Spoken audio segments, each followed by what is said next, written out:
Deixa eu ver. Boa noite para quem chegou agora. Tudo certinho com vocês? Pois é, ó, eu aqui de novo, né? Hoje, nossa aula é sobre mediunidade, né? A gente vai conversar um pouco sobre esse potencial que é a mediunidade, né? Essa faculdade, ferramenta, sentido, seja lá de que forma a gente denomine ela, que nos possibilita, né, coisas tão importantes para o nosso aprendizado. Então, a gente vai começar aqui. Nós estamos na aula 10, é metade do curso, hein, gente? Daqui um pouco, a gente vai ter um momento muito especial aqui no básico, que essa aula vai ser assim uma prévia para o que vai acontecer. Nós teremos em breve a nossa mediúnica experimental. É um momento muito bacana do curso, e onde a gente vai ter a oportunidade de vivenciar isso, né, de forma muito orquestrada, organizada, né? Bom, então eu queria começar conversando com vocês. Quero que vocês me ajudem aqui. Qual é a pergunta que eu tenho? O que você entende por mediunidade?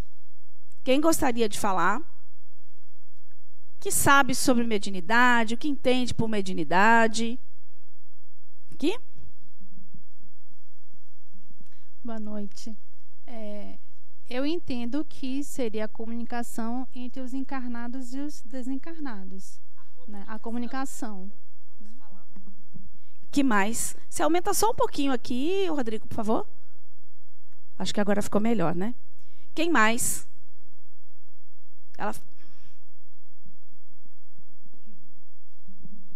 Eu penso que é a receptividade, é a frequência com que cada um tem de ter acesso a essa comunicação com os desencarnados.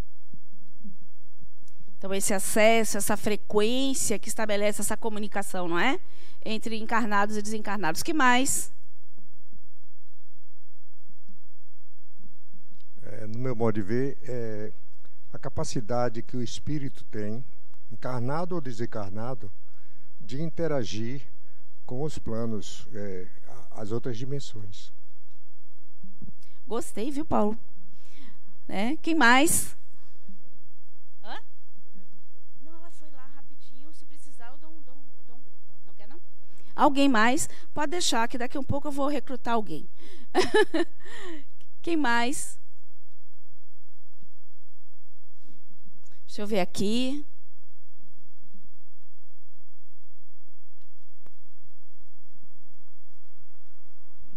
Boa noite. No meu entendimento, a mediunidade é uma palavra que vem, a própria palavra já diz de médium, né? De médio. É uma ligação entre encarnados e desencarnados. Não precisa ser necessariamente uma comunicação direta, mas até um sentimento, uma sensação, alguma coisa nesse sentido. Não, esse contato, essa comunicação, sem necessariamente você falar, ouvir, mas ter outros tipos de sensação que estejam conectados nesses dois planos, não é isso? Pronto. Mais alguém? Não? Pronto. Mediunidade é tudo isso que cada um de vocês falou, né? Agora, se a gente parar para entender, alguém falou comunicação aí, não foi? Comunicação. Será que eu poderia dizer que a mediunidade é a comunicação entre pessoas? Posso dizer isso? Posso, né? A gente não entende que espíritos são pessoas, pessoas são espíritos. E qual é a diferença dessa comunicação, da nossa comunicação aqui, com a comunicação mediúnica, a comunicação mediúnica? O que difere a comunicação mediúnica? O perispírito é uma das ferramentas utilizadas no mecanismo, mas o que difere e dizer que essa comunicação... O que é a comunicação mediúnica difere dessa comunicação que nós temos aqui? Encarnados para desencarnados, né? Não, mas eu dizer, o perispírito é o corpo, o instrumento que para promover essa comunicação.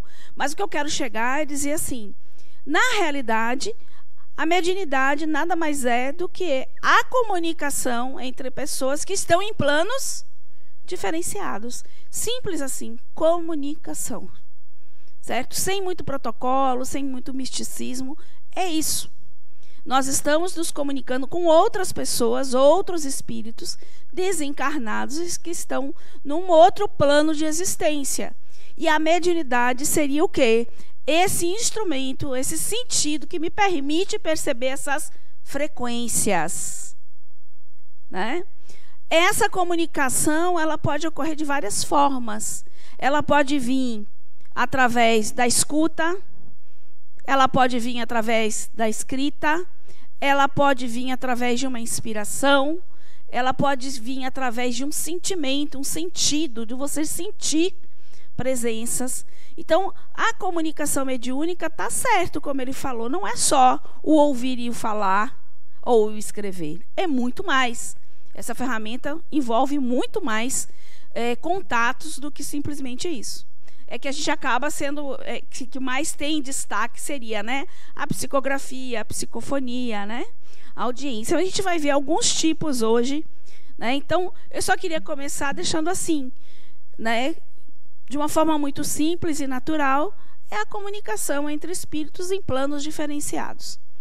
Então, essa mediunidade seria meu órgão de sentido, que percebe essa outra realidade. Eu posso dizer que esse órgão de sentido, vocês concordam? Da mesma forma que eu consigo falar, através da fala, que eu consigo ver, que eu consigo escutar, com os nossos órgãos aqui, com nossos sentidos aqui do plano material, a mediunidade é esse órgão de sentido, né, que me permite ver, que me permite escutar, né, pessoas, ver paisagens, objetos que estão num outro plano, né, frequencial. Tá certo? Tá tranquilo até aqui? Então vamos seguir. Qual é o objetivo da nossa aula? A percepção de que a mediunidade é uma faculdade que permite a comunicação entre espíritos. A gente já falou isso, né? Pronto. Esse é o objetivo. Objetivos específicos: explicar o conceito de mediunidade, bem como sua finalidade. A gente já meio que introduziu isso, né? Mostrar a mediunidade ao longo da história da humanidade. A gente vai dar um passeio rápido. A gente vai ver algumas culturas e de que forma a mediunidade foi vista naquele momento, naquela sociedade, com aquele conhecimento, como ela foi tratada, né, pelos diversos povos, até chegar em Kardec. E a gente vai passar aqui para vocês. Explicar de que forma se dá a intervenção dos espíritos desencarnados, né? Essa intervenção nas nossas vidas, né? Nesse contato que a gente estabelece com eles, tá certo? Então vamos seguindo.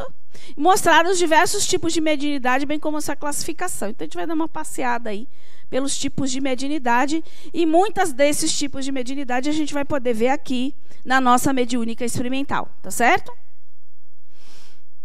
Pronto. Aí eu trago a questão do livro dos médiuns, 159, né, onde ele fala que médium, vamos começar definindo o que é médium.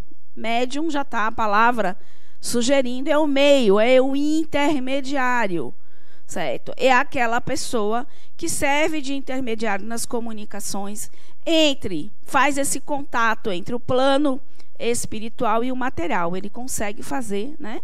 Então ele recebe uma comunicação, aí ele vai transmitir essa mensagem através da escrita, da fala, seja lá qual for, né, o tipo de mediunidade que ele se utiliza para passar essas mensagens, para ter esse contato, ok?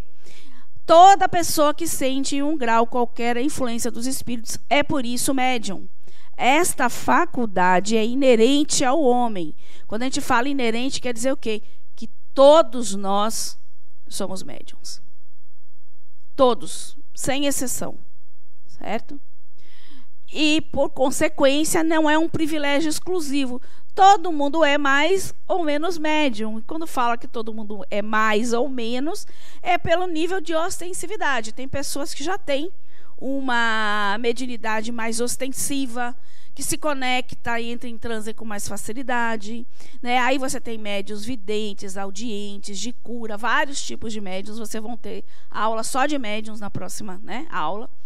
Mas todos nós somos médiuns, então não é um privilégio de ninguém.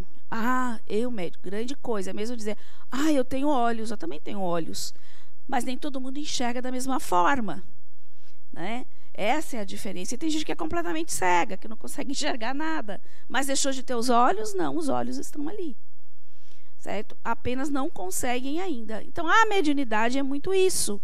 Todos nós temos desenvolvidas em níveis diferentes. Tânia, por que é diferente? Por vários motivos. Uns já vêm, né, ao longo das suas existências trabalhando, né, a sua mediunidade. Outros ainda não afloraram isso de uma forma mais ostensiva, ainda estão na caminhada. E em algum momento todos nós chegaremos ao ponto de nos conectarmos com muita facilidade, né, nessas duas realidades que são as nossas realidades, que é a nossa realidade, o plano espiritual, né? A realidade quando eu não estiver mais aqui, quando eu fizer aí a minha transição para o plano desencarnado, eu vou estar lá. Então, pertence ao espírito ambas realidades. Então, o médium ele consegue se conectar com as duas ou mais. Porque o colega falou uma coisa muito interessante. É o potencial que a gente tem, né? A capacidade de fazer a comunicação tanto do plano encarnado para o desencarnado, como lá no plano desencarnado entre as diversas frequências diferentes das esferas espirituais.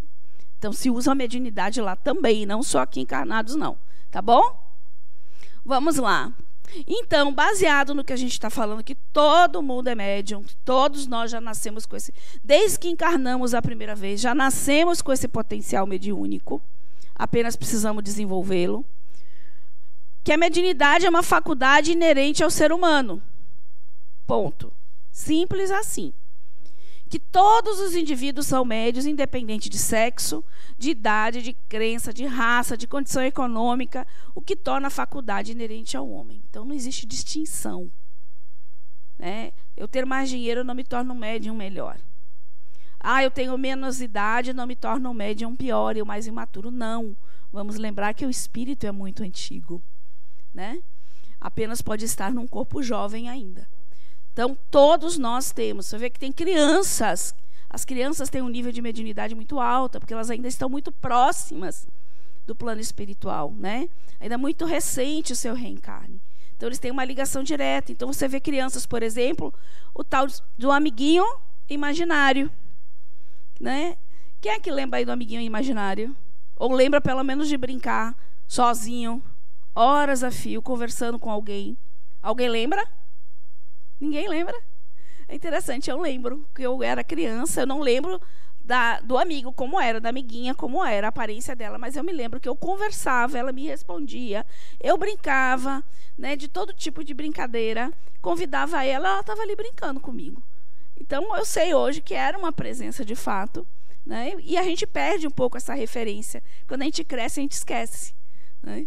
Mas as crianças também. A gente vai botar alguns conceitos aqui só para a gente evoluir aqui na nossa ideia, tá bom? Novaes nos fala que a mediunidade é a faculdade que possibilita o ser humano colocar-se no estado alterado de consciência. O que é esse estado alterado de consciência? Para que o médium consiga, né, vamos dizer assim, deixar de ter um pouco domínio sobre a sua mente, sobre os seus conteúdos, ele precisa ter esse estado alterado de consciência, que é o que a gente chama do transe, o transe mediúnico. Então, é aquele momento em que o médium, quando está tendo a aproximação do espírito, ele começa a ficar, parece que sonolento, né? E aí ele consegue ficar num estado tal que permite que o espírito se aproprie, vamos dizer assim, das suas faculdades psíquicas para poder estabelecer as comunicações. Isso a gente vai ver um pouquinho mais ali na frente, quando a gente falar do mecanismo da mediunidade. Aí eu vou explicar um pouquinho melhor, ok? Então, esse aqui é estado alterado de consciência. Você sair desse estado de vigília, que que nós estamos aqui despertos, né? E ficar num estado onde rebaixe um pouquinho essa sua consciência, nesse ego seu que controla tudo aqui. Aí você fica um pouquinho sonolento, né? E eu vou explicar por quê.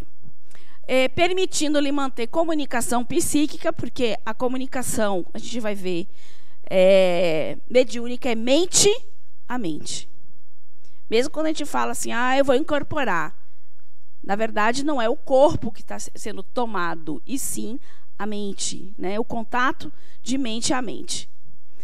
Psique em outros seres humanos, em outros níveis de existência. Então, num plano encarnado para o desencarnado, ou entre planos de desencarnados. Certo? Alguma dúvida? Deu para entender até aqui? Posso seguir, então? Vamos lá. É uma faculdade do espírito que o permite comunicar-se com outros que estejam em frequência vibratória diferente. Você falou, né? Por extensão, permite que o espírito que esteja encarnado se comunique com outros, sem o uso dos sentidos físicos sensoriais. Então, a gente não vê, né, um espírito quando, né, se faz visível para um médium, né? A gente está vendo ali, a gente já viu que a gente está vendo na realidade é o perispírito, né?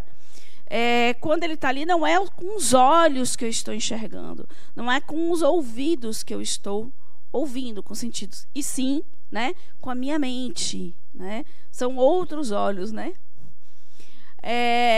Se comunica com outros sentidos físicos, numa alta frequência acima da que o cérebro capta ou emite da realidade.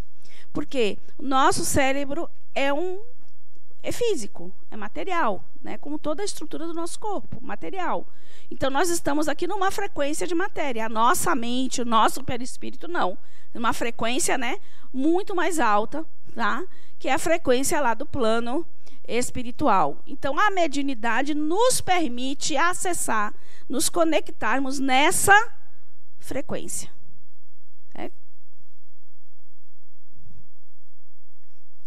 Aí uma perguntinha, será que a mediunidade surgiu no espiritismo?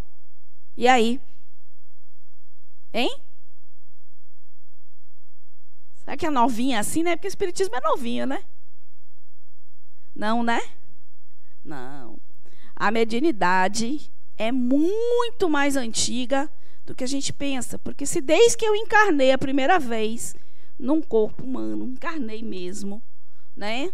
Deixei de ser um princípio espiritual para ser um espírito, eu já venho com isso, significa que o homem primitivo lá já tinha esse potencial também.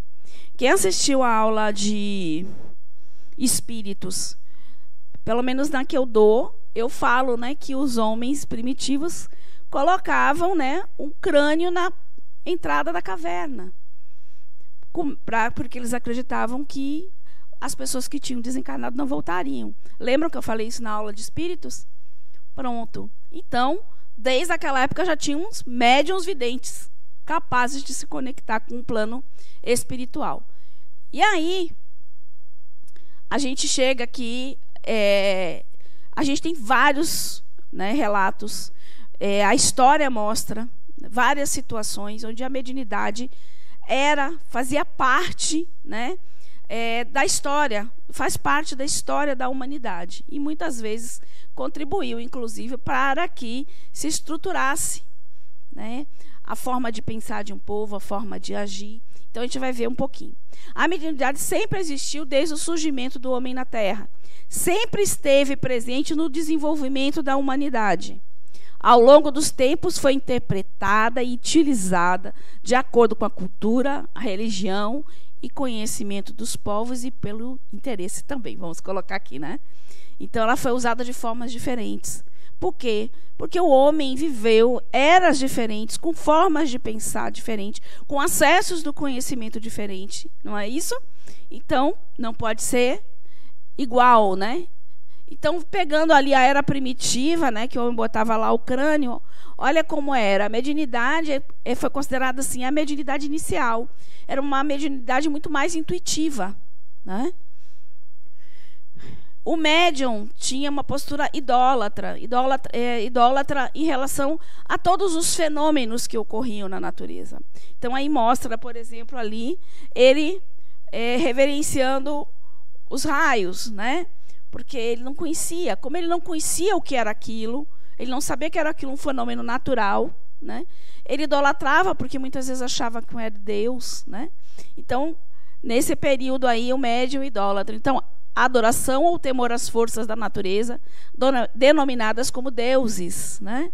Então, eram os deuses das estrelas, da água, do céu, do fogo, dos trovões, das estrelas, né? Tudo para eles eram deuses. Né? É o sistema inicial de intercâmbio mediúnico, segundo André Luiz, em evolução em dois mundos, ok? Então, aí, na era primitiva, a gente já tinha isso. Avançando um pouquinho e pensando nos hindus, né? Os Vedas, né? Que são essas escritas, né? Dos livros sagrados, né? Do hinduísmo, né? Então, o Código dos Vedas, datado aproximadamente 1500 anos antes de Cristo, que é o mais antigo código religioso, né? Que se tem notícia com registros da existência de espíritos. Com a existência de espíritos. Então, eles falam dos faquires, né? De quem já não ouviu falar, né? Dos faquires. Né? Então, eles tinham os fenômenos mediúnicos da época, a levitação. A gente vê muito, inclusive, em filmes, desenhos, né? Que é aquela pessoa que vai levitando, está lá naquela posição sentadinha, né?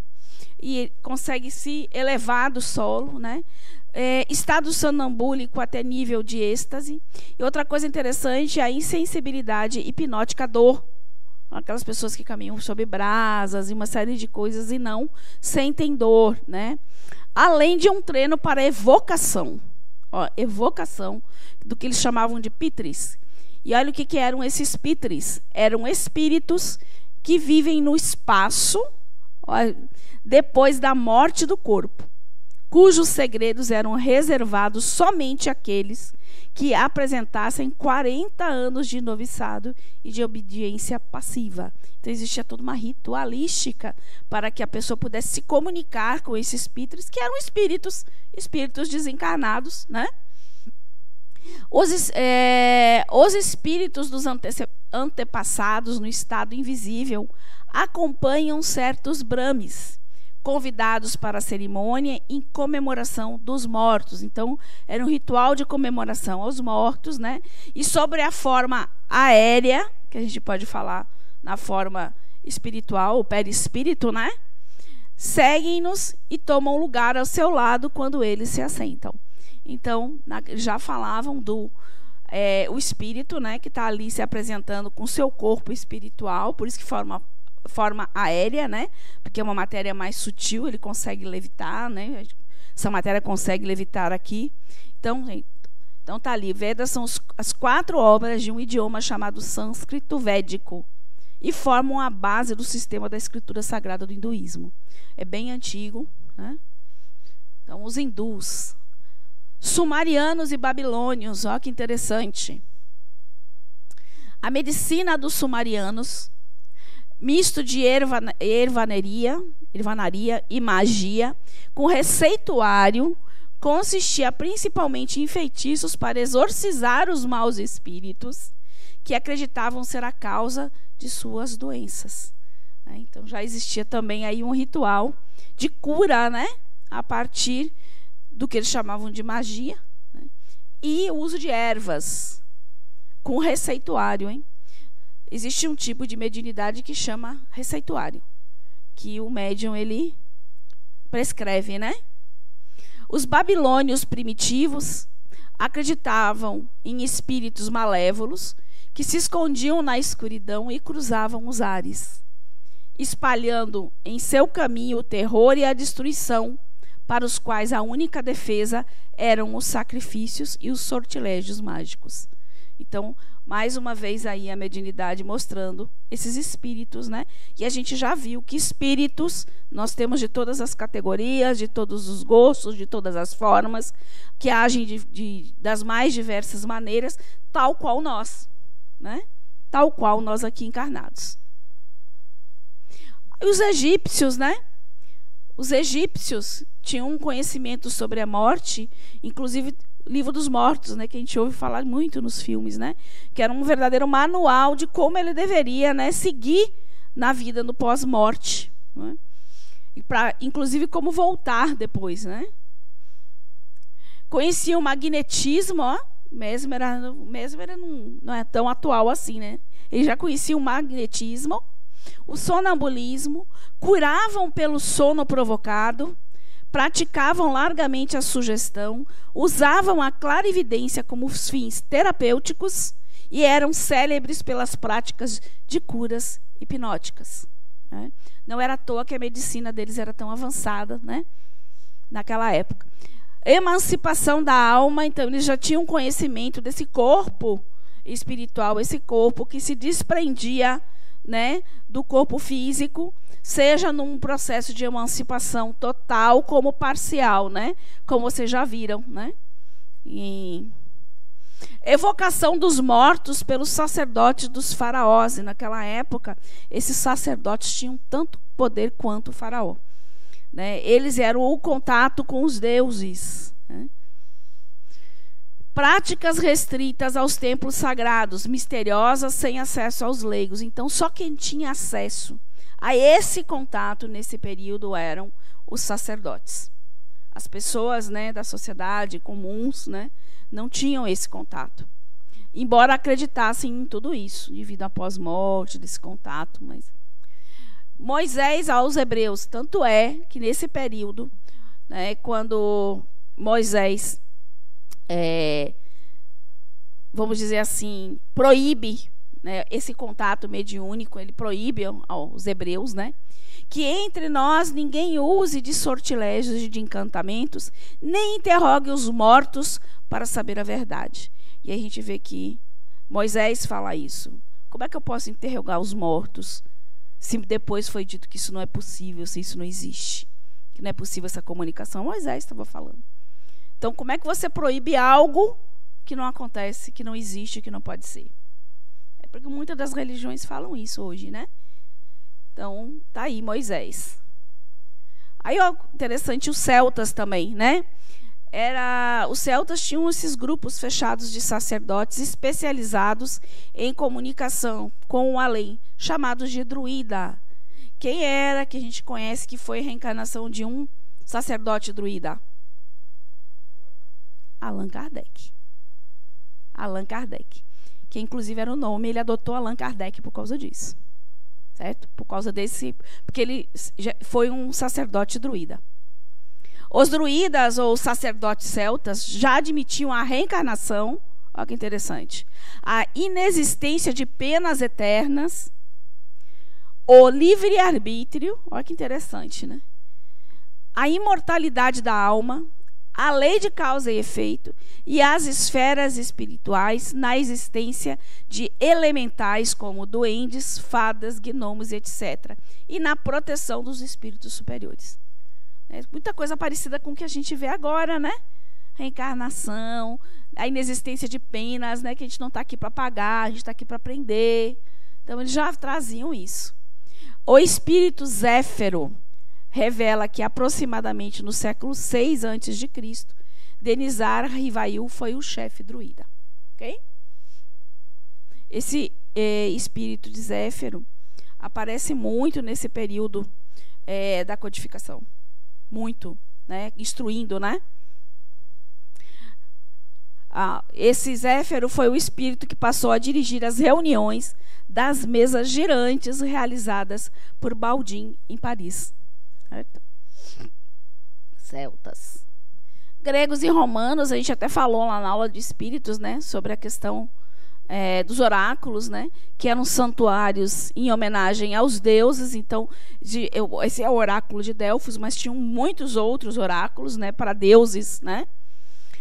O oráculo representava a divindade, na verdade o espírito, né. Então as pitonisas, né, as sacerdotisas, elas entravam em transe ali e estabeleciam essa comunicação mediúnica, Então, respostas eram dadas pelos deuses a perguntas para eles formuladas de acordo com os determinados rituais executados por uma pessoa que atuavam como médium. Tá? Então, tinha toda uma ritualística, né, no momento do transe, mas já existia lá o contato mediúnico.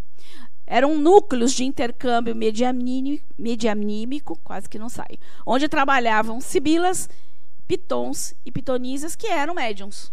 Nada mais, nada menos do que médiums, né?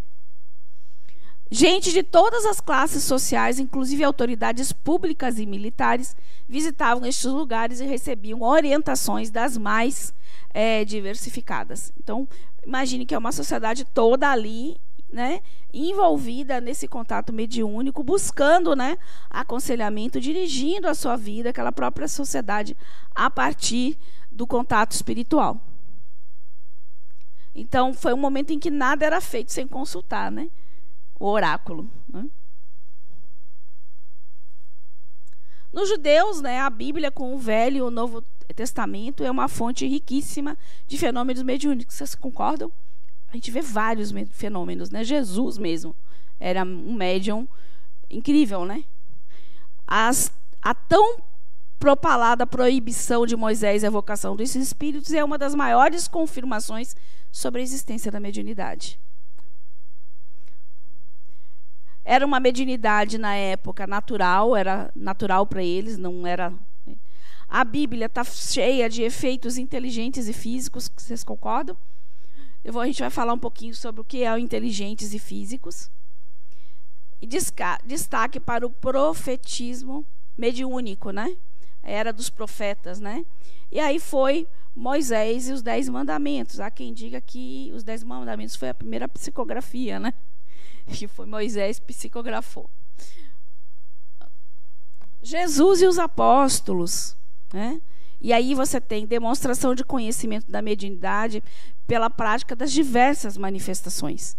Cura, levitação, transfiguração, escrita direta, vidência, materialização, auxílio ao próximo, consciência da imortalidade. Jesus falava direto isso, né? Eu não sou deste mundo. Meu reino não é aqui. O tempo inteiro ele citava isso e falava na intenção de ampliar um pouco a nossa consciência em relação à nossa verdadeira natureza. Não é isso? Olá. Olá. A seguinte questionamento. Se a Bíblia traz que a consulta aos mortos, a necromancia é algo errado, é algo que tem que ser evitado, e o espiritismo ele é todo fundado em cima de necromancia. Como é que o espiritismo interpreta então a Bíblia e toda a tradição cristã, já que faz uma coisa que a Bíblia prega que é errado? Na verdade, a briga quem determinou que era errado não foi a Bíblia. Foi um concílio que ocorreu em Constantinopla. Deuteronômio é o quinto livro, faz parte da Torá. Não, mas tá dentro da tradição tanto hebreu quanto cristã. Sim, mas muitos dos cristãos acreditavam em tudo isso antes. Em reencarnação, em comunicação. Estava lá, se você ler, está lá. Certo?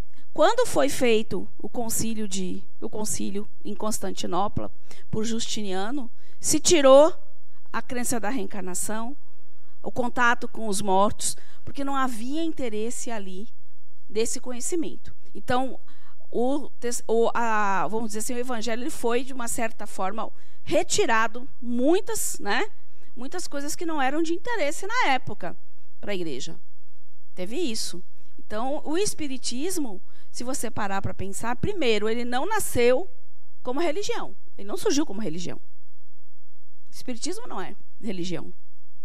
Depois é que veio o Evangelho segundo o Espiritismo. Mas se você pegar o livro dos Espíritos, se você olhar, tinha um cunho muito científico. Não tinha muito a questão da religião. Depois é que se tornou uma religião. Certo? Mas teve uma manipulação histórica aí sobre o que deveria aparecer e o que não deveria aparecer. Certo? Entende? Mas estude para você ver essa questão do concílio que foi feito na época. Sei. Exatamente. Na verdade, existia dentro do cristianismo existia uma vertente que era de Orígenes, que pregava a reencarnação. E essa vertente ela foi determinada como anátema em um concílio realmente. Sim, no concílio. Agora, essa questão de que a Bíblia foi mudada, de não sei o quê, que os evangelhos... Não é que foi mudada, algumas coisas não foram. Mudadas. Todo centro espírita que eu vou, eu peço para as pessoas me dizerem onde está a prova disso, de que a Bíblia foi mudada, houve a mudança do termo reencarnação para ressurreição, e ninguém nunca me apresentou. E era uma época de muita fervilhança teológica, né? Sim. Aquela época em que muita coisa era escrita e tudo mais, e assim ninguém nunca me deu essa prova. A sensação que eu tenho é que como essa informação veio de uma autoridade do espiritismo, que é Divaldo Franco, foi a primeira pessoa que eu vi falar isso, foi a primeira pessoa que eu vi em um vídeo no YouTube, lá de 1900 lá vai bolinha, Divaldo Franco dizendo que a Bíblia foi modificada por causa de uma esposa, enfim, ele explicou. Essa é uma história que contam assim, mas eu acho. E aí isso foi se repetindo dentro do mundo espírita e se a gente for parar, se vocês tiverem informações de fontes de que a Bíblia realmente foi mudada, os evangelhos foram mudados, eu quero até dar uma olhada. Mas isso não é só o espiritismo que fala, não, certo? Existem outras doutrinas que falam sobre essas alterações, sobre essas modificações. Essas modificações, vários. Se você pegar, por exemplo... de uma. Ai, meu Deus, me fugiu agora. Parei que eu vou lembrar que eu tenho vários amigos que são que tem as lojas, são a maçonaria também, certo? Vários. Tem várias doutrinas. Então, assim... A gente não sabe nem o que é maçonaria. Deixa eu te falar uma coisa. Há quem questione a existência de Jesus. Me prove. Há quem questione a veracidade de tudo que foi escrito. Porque muito do que foi escrito 70 anos, 100 anos depois dele. Não foram pessoas nem que conviveram com ele. Né? E aí, como é que a gente prova? Há quem questione que Jesus não existiu. A gente estava lá para ver? Né? Então, se a gente for por essa linha, né, tem muitos questionamentos em todas as religiões. Todas. Que vão se questionando a existência, porque a gente não estava lá. E foi, de fato, a Bíblia, muito dos evangelhos foram escritos muito depois dele. Imagine que a gente faz aquela brincadeira, quem conta um conto aumenta um ponto. Se numa brincadeira aqui, o que eu falei aqui se modifica lá. Imagine 100 anos depois, 80 anos depois. Então, é para a gente pensar um pouquinho também a respeito disso. Certo? Oi. Independentemente dessa questão Deixa eu pegar uma aguinha. Ter sido modificado ou não, a doutrina espírita ela é toda baseada no Novo Testamento, não se utiliza do Velho Testamento para realizar seus ensinamentos. Pronto. Oi, tá. Eu acho que eu deixei minha água lá fora. Deixa eu passar aqui, que senão a gente não dá conta da aula, não. Oi. Oi. Vocês estão colocando um termo que está fazendo maior confusão. Alterado. Alteraram a Bíblia. Não é o que alterou, na realidade, algumas coisas foram deixadas de lado. A sistematização do que era interessante para Exatamente. A continuação do domínio e do poder da Igreja Católica, só isso. Tá? Então, algumas coisas ficaram de fora, né? Porque não eram interessantes. Exatamente. Inclusive, coisas bastante relevantes sobre o próprio Jesus Cristo, que atestam a sua humanidade, né? Inclusive relações de homem e mulher, de casamento, de filho, etc., que foram todos omitidos como se ele viesse aqui a passeio. Né? Um hebreu da idade dele, 33 anos, já estava casado com filho há muito tempo. Os casamentos hebraicos naquela época se começavam com 16 anos. Muitos 13, 12, 14. Então, um hebreu de 33 anos, ele já podia, inclusive, ser avô.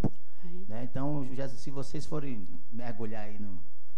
Inclusive, tem vai ter algum momento aí da ULI que se vai questionar muito Cristo e Jesus, né? Vou fazer essa diferenciação um pouquinho. Mas isso é uma outra aula, viu, gente? Mas de qualquer... finalizar, maçonaria não é religião, maçonaria é uma fraternidade. Tem duas condições sine qua non. Uma, se for casado, a mulher tem que autorizar o marido a entrar. Se ela não autorizar, não entra. É fato. E a outra é acreditar em Deus. Se não acreditar, também não entra. Agora, você pode fazer parte de qualquer religião, né? E eles estudam muito. Eles estudam muito. Então, eu tenho uns amigos... Não pode confundir maçonaria com religião nunca, porque é uma fraternidade, né? É como se... Lions, né? E outras aí parecidas que tem. Bom, a gente chega na Idade Média, então, onde a mediunidade passa a ser perseguida, né? Então, aí vem a igreja, né? E a Inquisição, e acaba acusando as pessoas, os médiuns, que esse contato, né, com outros planos, falar com os mortos, né, passou a ser um motivo de pena de morte, né? Então a gente tem aí muitos médiuns que foram queimados na fogueira. Obrigada. Alquimistas, todos que tinham de uma certa forma um conhecimento, né, que pudesse ameaçar aquela ordem, aquela forma de pensar, né, eram acusados e queimados, necessariamente às vezes nem médium eram, mas bastava ter um conhecimento, né? Joana d'Arc mesmo, a gente falou na aula de espíritos, ela foi queimada, né, acusada de bruxaria, porque ela ouvia vozes, né, de uns arcanjos, de 3 arcanjos, que incentivaram ela a lutar, né, contra a Inglaterra, né, na Guerra da França. E o que acontece? Ela passou a fazer várias incursões, né, muitas vezes orientadas, né, por esses espíritos. E, na verdade, ela foi queimada só por causa disso, não. Isso foi um bom motivo para queimar. Existiu ali por trás uma questão política na época, né? Porque ela se tornou com muita influência e acabou que aproveitaram o ensejo da mediunidade, da bruxaria, para acusar ela e penalizar ela com a morte, né? Então, foi queimada aos 19 anos. Né? Então, a condenação, era fogueira, era clássica na época, né? Provavelmente, muitos de nós já foram queimados em algum momento, né? Desse período aí, que foi um período bem longo, inclusive. E aí a gente chega à mediunidade a partir de Kardec. O que acontece? Você passa a ter no século XIX uma série de eventos mediúnicos públicos, né, de efeitos físicos e inteligentes. Certo? Efeitos físicos, depois a gente vai retomar, são aqueles efeitos, né, mediúnicos, onde todos conseguem perceber sem necessariamente ter ostensividade. Então, você não precisa ser um médium para poder ver um espírito, poder falar, né, ouvir. Né? Se o espírito falar, né, através, por exemplo, de uma voz direta, todos nós aqui vamos ouvir. Então, é o efeito físico. Se essa cadeira levantar para levitar, todos vamos ver, todos nós vamos presenciar isso. Então, isso é um efeito físico. Efeitos inteligentes são aqueles que passam pela nossa psique, pela nossa mente, né? E onde só o médium está conseguindo perceber, ou então algum outro médium, por exemplo, que seja vidente. Eu sou vidente, estou vendo, né, um espírito. Um outro médium, um vidente, pode também ver, mas os demais não. Então, passa pela nossa psique, ok? No século XIX, a gente tem as mesas girantes, né, que começou com uma diversão, algo bem frívolo mesmo nas reuniões, né?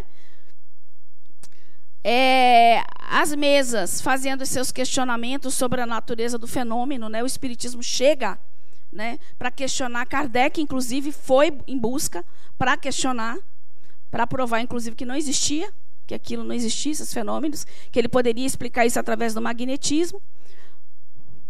Então, o Pentateuco, surge o Pentateuco, que foi uma organização com instruções e orientações lógicas, né, seguindo critérios que a gente já viu lá na aula 1, na aula 3 também. E o conhecimento da natureza dos espíritos, de sua missão e de seu modo de agir. Que é isso que traz a codificação para a gente, em todos os livros, né? É esse entendimento, essa busca de saber de onde a gente vem, quem somos, para onde vamos, são questionamentos, né? Do espírito sobre a sua própria natureza. Então, Kardec traz isso de uma forma organizada com o Pentateuco. Pronto. Só mesmo para relembrar, e a gente vai falar um pouquinho do mecanismo, como se dá o contato mediúnico. Olhando aqui, nós temos duas pessoas. Uma está encarnada e outra desencarnada, certo? A moça aí da frente está encarnada e o rapaz desencarnado. O que seriam essas duas elipses aí em contato? Alguém sabe que são essas duas elipses aí, que estão ali conectadas? O perispírito. Uma das que foi o que o colega falou, quando ele falou do perispírito, quando a gente falou de mediunidade, que eu disse que o perispírito é uma das ferramentas, né, para que esse contato aconteça. Porque lembra que a gente falou de perispírito, que ele tem várias propriedades? Na aula de espírito a gente viu isso, várias. Uma delas era expansibilidade. Lembram disso? Pronto. Quando vai ocorrer o contato mediúnico, que um espírito se aproxima do médium, né, ocorre o fenômeno de expansibilidade. Aí o perispírito do espírito se expande, o perispírito do médium se expande e eles se conectam. E aí eles formam, né, é aquilo que a gente chama, o espírito entrou no campo do médium. É isso. Essa conexão de perispíritos, que forma aí uma atmosfera fluídica. Sim, Tânia, e aí? Como é que o espírito faz para transmitir a mensagem? Lembra que eu falei que é mente a mente?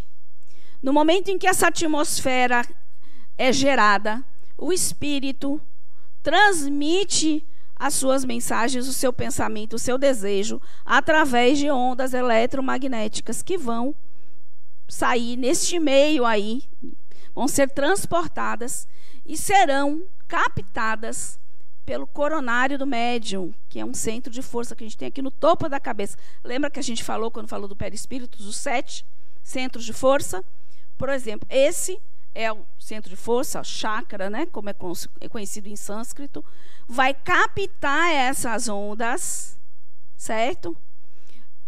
Essas ondas vão ser sequestradas por um órgãozinho que nós temos no meio da cabeça. Alguém sabe quem é? O que é? Córtex, não. Tem uma coisinha que serve como se fosse uma anteninha. É uma glândula. Pineal. Pineal. A pineal sequestra isso e reverbera e vai se transformar em mensagens para o cérebro. E daí, o médium, dependendo da área que vai ser ativada do cérebro, né, do córtex lá, aquela região que é responsável pela, por exemplo, a área motora, o médium vai ter psicografia, né? Então, aí as várias áreas da visão vai ser vidente, né? Então, é isso que acontece. Então, expansões de perispírito, formação de atmosfera fluídica, transmissão de ondas eletromagnéticas do espírito comunicante para o médium, né? Aí o médium captura isso, né, através do seu coronário, e aí se faz a conexão mente a mente. O cérebro só é o instrumento que vai, né, movimentar o corpo, mas é mente a mente. Então, Tânia, não existe incorporação na forma de que tomou o seu corpo, que o espírito chegou lá e tomou seu corpo. Não. Esse corpo aqui pertence ao espírito que eu sou. Outro não consegue tomar o meu corpo. Ele vai comandar o meu corpo a partir da mente, né? Que vai comandar aí o que vai ser feito, ok? Outra coisa, essa comunicação ela pode ser de uma forma muito consciente, semiconsciente ou inconsciente. O que é isso? Depende do grau de consciência do médium e de se lembrar do evento. Tem médiums que ficam completamente inconscientes no sentido de não lembrar nada do que ele fez, nada do que ele falou. Tem médiums que lembram de forma parcial, como se fossem flashes. E tem aqueles médiums que lembram de tudo, trabalham de forma consciente. Está aqui, o espírito está se comunicando através dele e ele está ouvindo tudo, lembra de tudo, que é a forma que a gente trabalha nas mediúnicas aqui, de forma consciente, certo? Então, aqui, perispírito se expande, uma atmosfera fluídica perispiritual comum é formada, o espírito transmite sua vontade ao médium, mente a mente, no nível de consciência, certo? Então, é assim que se dá o mecanismo, ok? Para a psicografia, para a psicofonia, para a vidência, para tudo, é dessa forma aqui, ok? Alguma dúvida aqui?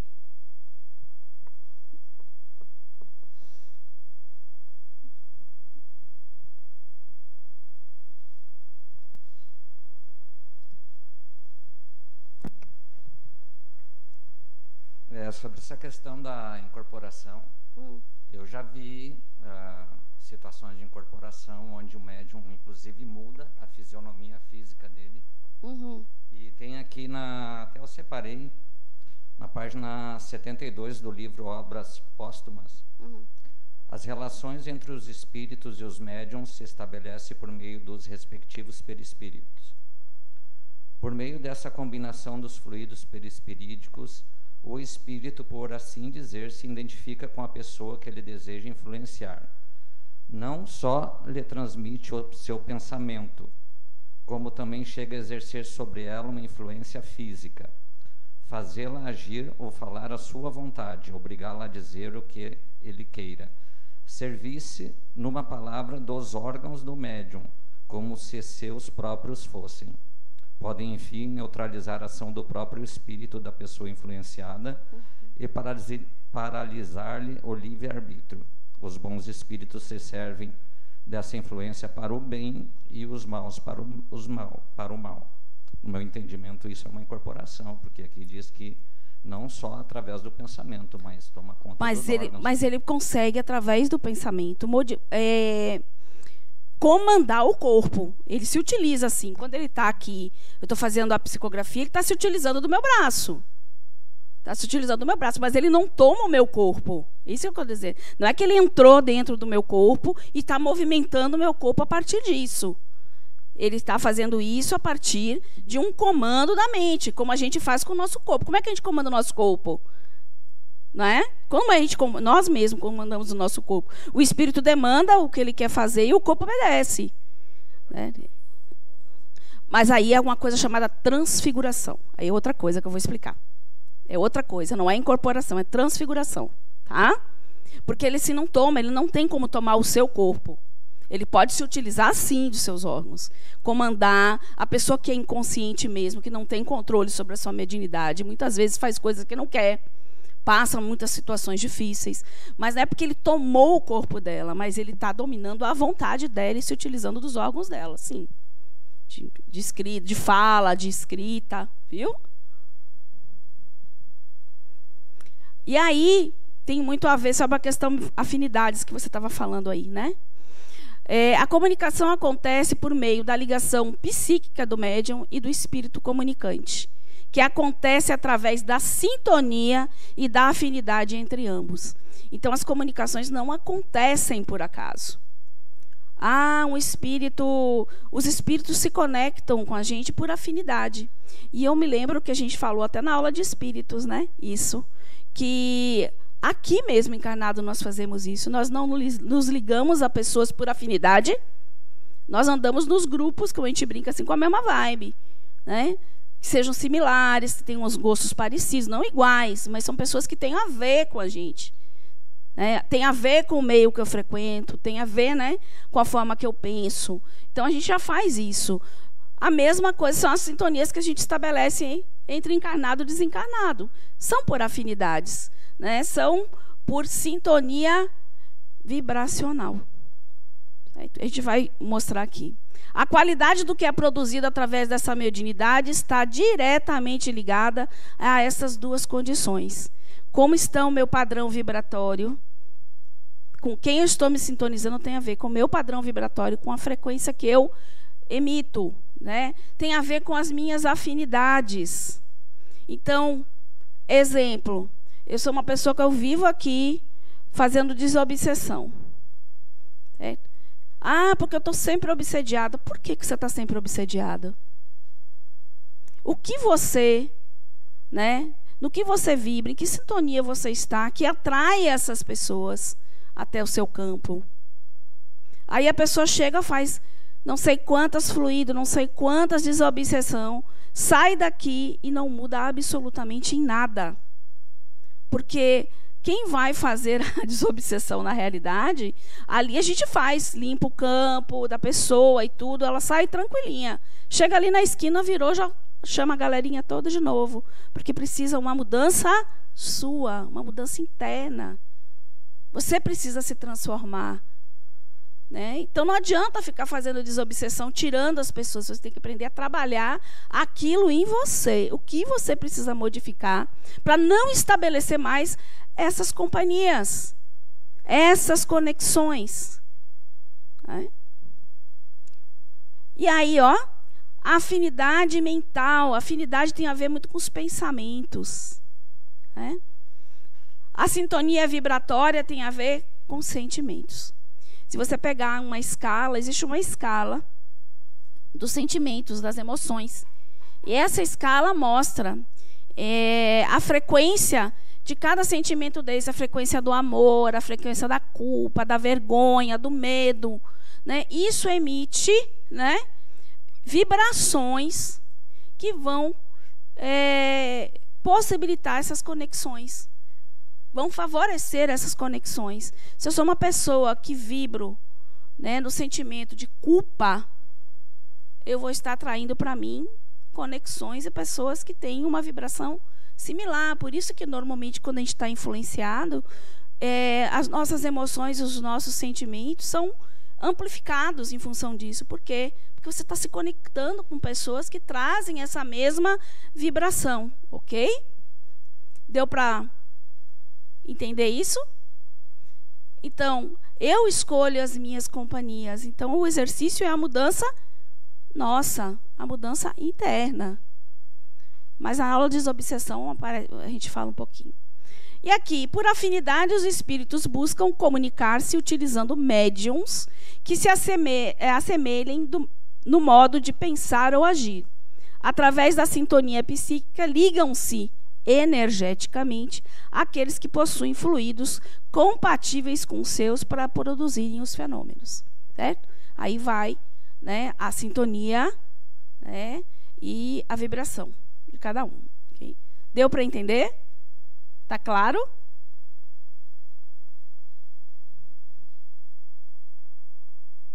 E aqui a gente vai falar um pouquinho sobre os indícios da mediunidade. Quero ver quem é que se identifica com alguns desses indícios, tá bom? Vamos lá. Inspiração aguçada. Quem é que aí tem uma inspiração aguçada? Ninguém é inspirado aqui não, gente. Ah, uma mãozinha levantou, né? Inspiração aguçada. Visões e premonição. Alguém já teve premonição aqui? Aqui, né? Alguém já teve alguma visão que preveu algo? Já, né? Distúrbios de sono. Sem causa aparente, viu, gente? Sem causa. Aí, você tá bem, viu? Sonhos com quem já morreu. Quem? Aí, ó, essa é mais comum. Mas são sonhos assim, ó, muito claros. Aí eu vou contar rapidinho uma experiência que eu tive. Eu tive quase tudo isso, né, na minha adolescência, uma parte até meus 20 anos, mais ou menos. Eu tive muitas dessas questões e eu não era espírita, não era espiritualista, não conhecia muito, né? Mas eu morava sou de Porto Alegre, né? E nós morávamos, eu e meu marido, num prédio muito... Sabe aqueles prédios de 3 andares, de 4 apartamentos? Pronto. E nós fizemos amizades com um casal que a gente jantou algumas vezes na casa deles, eles jantaram na casa da gente, fez aquela amizade de vizinho. E assim, ela era ótima, uma pessoa super tranquila, o marido dela, aquele marido super amoroso, tranquilo, ajudava ela na casa, aquela coisa toda. O casal até um pouquinho acima da média, né? De entendimento, né? A gente comentava isso até. Aí um dia, nós não tínhamos carro, a gente ia, porque gaúcho para ir para a praia tem que fazer uma viagem, né, gente? Não tem esse mar aí disponível. Eu tinha que viajar 100 quilômetros, 100 e poucos quilômetros para ir para a praia. A gente não tinha carro, tinha que ir para a rodoviária. Nós saímos de manhã e descemos.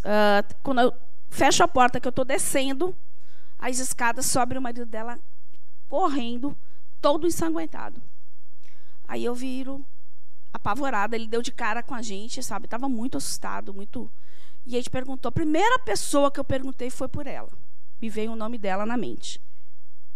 Aí perguntei, onde está a fulana? Aí ele disse, o que aconteceu com ela? A pergunta que eu fiz para ele. Não, nós sofremos um acidente, mas ela está bem, já está no hospital e tudo. E você está precisando de ajuda? Quer que não precisa, não precisa. Sim, eu já avisei a família, eu só vim pegar uns documentos e estou voltando para o hospital. Todo banhado de sangue. E não quis de forma alguma que eu e Roberto ajudássemos. E a gente foi embora, só vamos para a nossa praia e, infelizmente, não tem o que fazer, né? Não sei nem qual hospital que ela está. E fomos para a praia, mas algo dentro de mim dizia que aquela história não era real. Aí cheguei, contei para todo mundo que eu estava assim, que eu tinha visto isso, né? E o pessoal disse, Tânia, está impressionada, né? E fui dormir. À noite, eu sonho com ela. Ela vindo, estava na porta do meu apartamento, eu podia ver o apartamento dela, do meu. Ela vinha já na forma espiritual, levitando, passando pelo vão da escada e chegando na minha frente e falando exatamente assim, Tânia, não é verdade. Não é verdade o que o marido dela tinha dito. Ele me matou. Eu estava indo para o trabalho, ele me matou esfaqueada. Que eu vou muito cedo para o trabalho. Assim mesmo. Eu acordei no susto. Café da manhã, eu falei para todo mundo, eu estava na casa do meu padrinho. Aí meu marido falou assim, Tânia, você está impressionada. Porque você viu ele cheio de sangue, né? Imagina. Uma meia hora depois entra meu padrinho com um jornal na mão, nas páginas policiais lá. Ela... dizendo que ela tinha sido assassinada a caminho do trabalho, esfaqueada, e que o marido dela era o suspeito. Nesse nível aí, sabe? Muito claro. Então, a gente passa a ter sonhos. Eu tive muito tempo sonhos com mortos, pessoas que já tinham morrido, e que traziam para mim mensagens, né? Durante um bom tempo. Quem já passou aí por uma experiência similar aí? De alguém falar claramente o quê? Mas é muito claro. Então, assim, sonhos. Eu não sei se eu senti medo. Meu drama maior era querer entender o que ela queria que eu fizesse com aquilo. Né? Eu era muito jovem, meu marido não quis que eu fosse para a delegacia, porque o meu impulso era ir para a delegacia e dizer que eu tinha visto ele. Né? Mas aí a polícia em seguida descobriu, né, que era ele mesmo e prendeu. Mas acho que mais medo foi isso, essa sensação do que eu preciso fazer com isso. Sensação ou ideias estranhas, tipo, não é pensamento seu, algo que chega para você, que você não sabe de onde vem o estranho. Eu não penso assim, ou eu não sou assim, né? Sensação de desmaio iminente. Alguém aí teve alguma época assim, problema de desmaiar? Eu fui campeã disso, eu desmaiava sem nenhum motivo. Fui para tudo quanto é médico, fiz todos os exames e não tinha nada. Aceleração dos batimentos cardíacos. Algum de vocês já está assim, quieto, fazendo qualquer coisa e de repente parece que o coração dispara? Já teve essa sensação? Pois é, isso aí. Agora, gente, tomando os devidos cuidados, né? Vai no médico, veja se você não tem nenhum problema cardíaco, por favor, porque não vai dizer que tudo é mediunidade. Não é isso, tem uma questão física. Mas se você não fez todos os exames, não tem nada. Porque uma das questões físicas que ocorrem no nosso corpo, nesse contato mediúnico, é a aceleração dos batimentos cardíacos. E quando a gente chegar lá no ciclo 3, tem uma aula lá, que é Cisão do Eu, aspectos psicofisiológicos, que explicam exatamente quais os sintomas físicos que acontecem com a gente quando a gente está nesse contato mediúnico. São vários. dor de cabeça, estalo na cabeça, sensação às vezes de frio, formigamento nas extremidades, aceleração do batimento cardíaco. Tem vários sintomas, mudanças de humor repentinas, não sendo bipolar, viu, gente? Eu estou dizendo, tudo isso investigado, se não existe uma causa, né, realmente física, né? Crises de choro sem quê nem para quê. E aí, caiu no choro, não sabe por que está chorando. E aí? Sensibilidade aguçada, tipo assim, parece que eu estou nos cascos, assim, qualquer coisa, né, me sensibiliza. Adormecimento ou formigamento de braços e pernas. Alguém já teve essa sensação sem ter nada? Que é justamente do mecanismo. Então, são alguns dos sintomas. Claro que dizendo que qualquer coisa incômodo no corpo a gente precisa investigar, né? A medicina está aí para isso. Não tem nada disso, né? Arrepios, calafrios e tremores.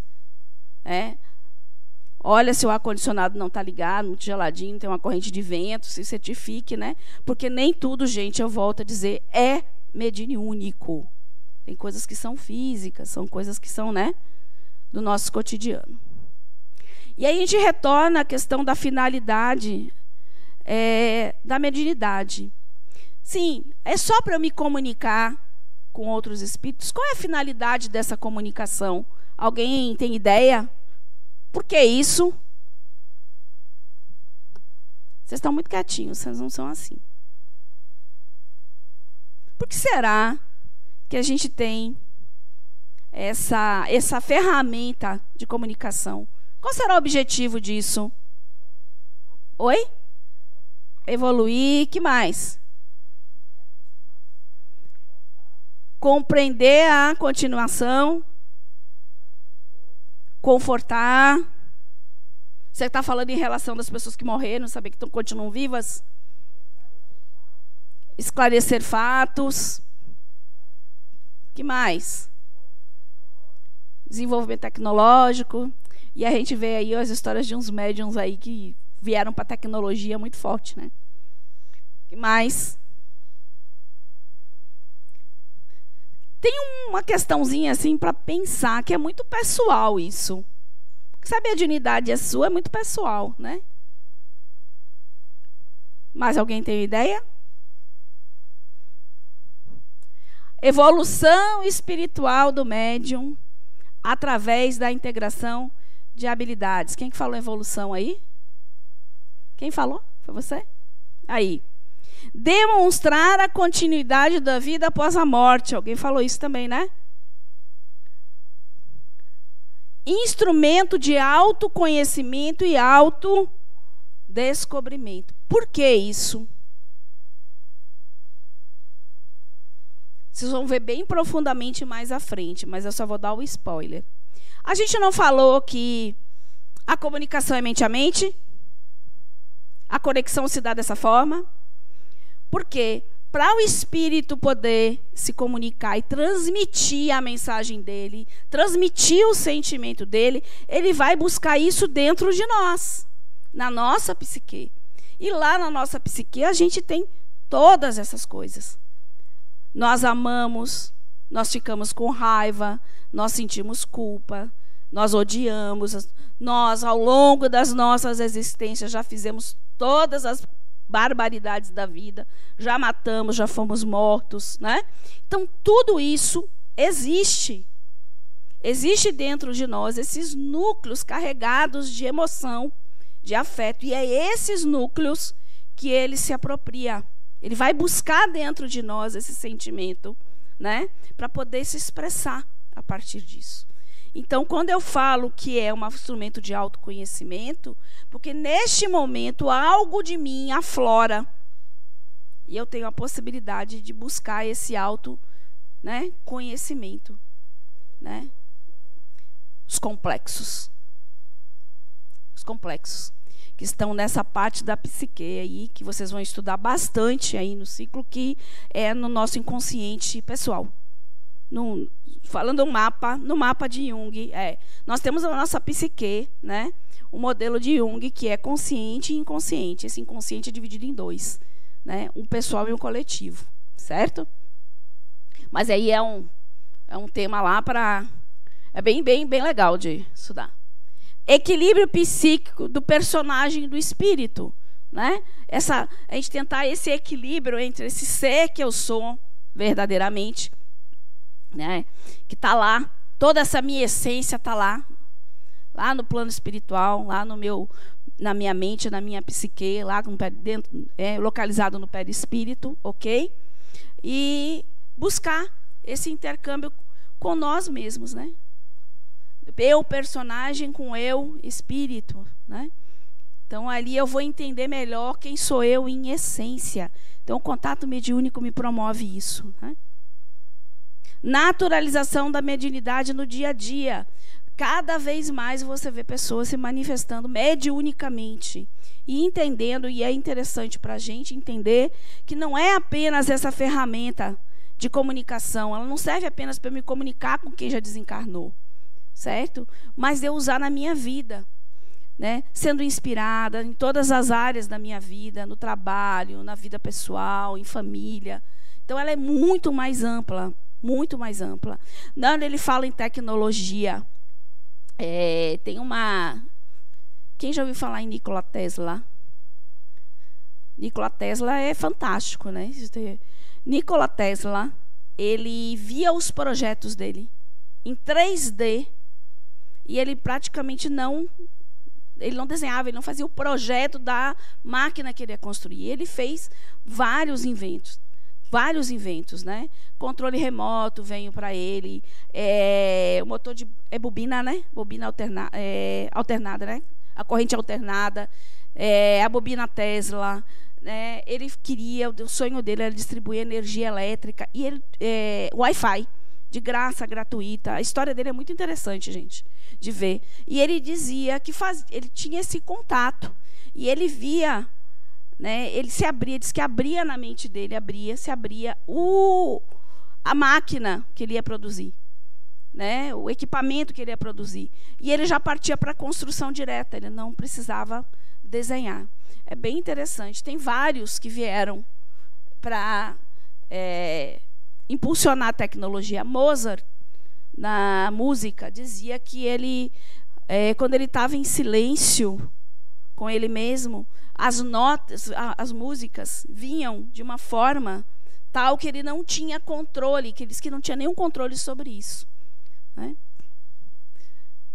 Então, mediunidade permite manter a comunicação psíquica consciente ou inconsciente, como a gente falou aí, até semiconsciente, com seres humanos em outros níveis de existência. Está claro esse conceito também? Eu vou me comunicar com pessoas que estão em outros planos de existência, ok? Em vibrações diferentes. E aí surge essa palavra anímico, né? Do grego ânima, alma, que são os meus conteúdos próprios. Então, a gente fala o seguinte, que numa comunicação mediúnica, existe ali o pensamento, os sentimentos do espírito que quer se comunicar, mas existe algo que é um conteúdo seu naquela comunicação, certo? Que é o nosso anímico. Ah, mas como isso acontece? Se ele acessa a minha psique, se ele se utiliza do que eu tenho lá na minha mente para se comunicar, é natural que algo meio venha junto nessa comunicação. Então, sempre vai ter um conteúdo, né, que é nosso, que traz ali meu mesmo, de todas as experiências que eu tenho, de sentimentos. Então, uma parte da comunicação é nossa. O pessoal fala muito de Chico Xavier quando ele ia psicografar, que ele começava aquelas cartas para as mães. Minha mãezinha. Ele começava sempre assim. Será que todo espírito que chegava e dizia assim, é minha mãezinha, ou mãezinha do meu coração, mãezinha querida? Não, isso era uma coisa dele que ele colocava. A mensagem vinha do espírito, mas existia algo que é dele, próprio dele, particular dele. Então, toda a comunicação mediúnica tem isso.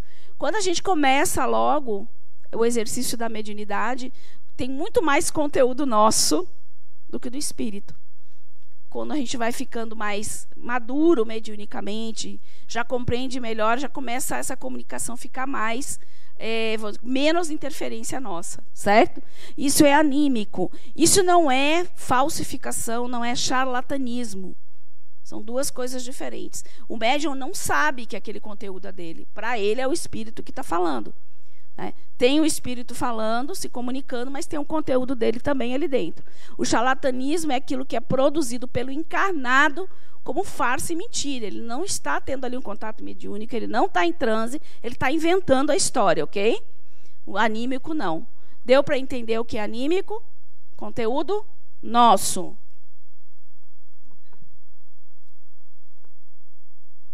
Vou aproveitar para beber uma aguinha. Bom, esse conteúdo anímico, ele pode ser, por exemplo, curas que alguém faça?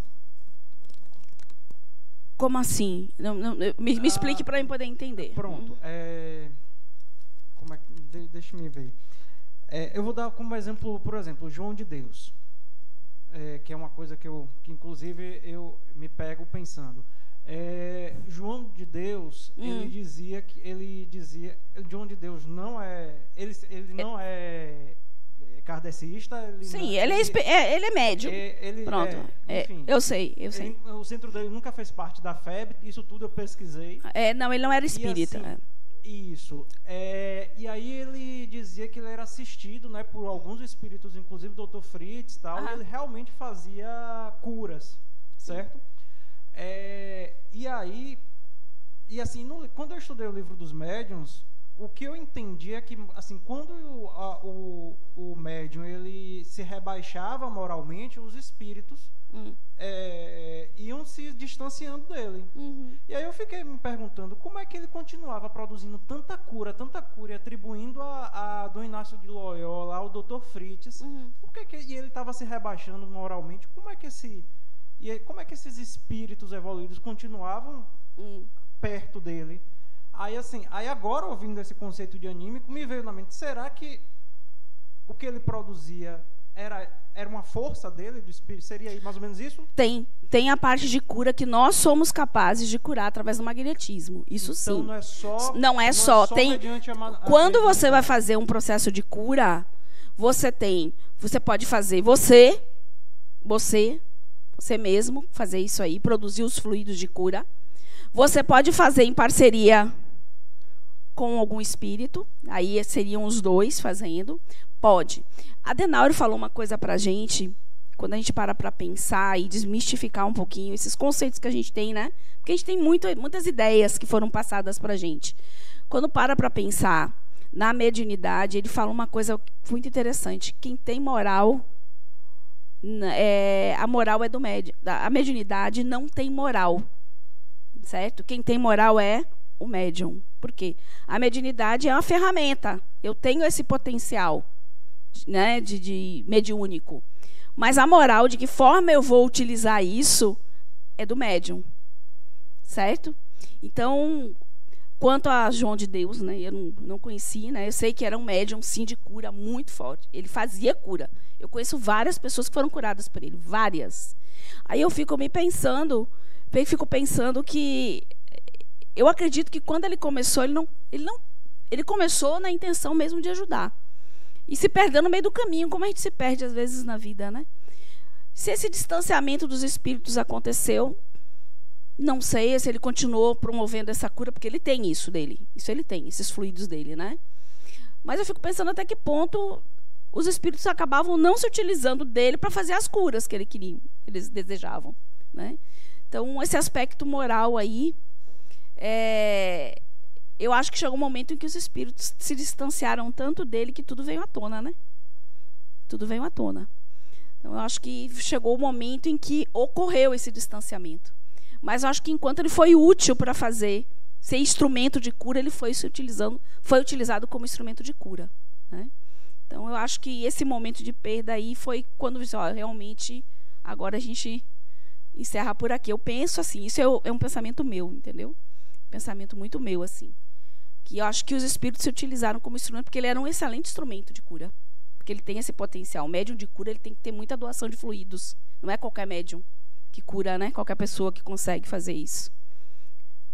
Mas ele utilizou de uma forma... Se perdeu no caminho. E é uma pena, porque era um potencial incrível, né? Oi.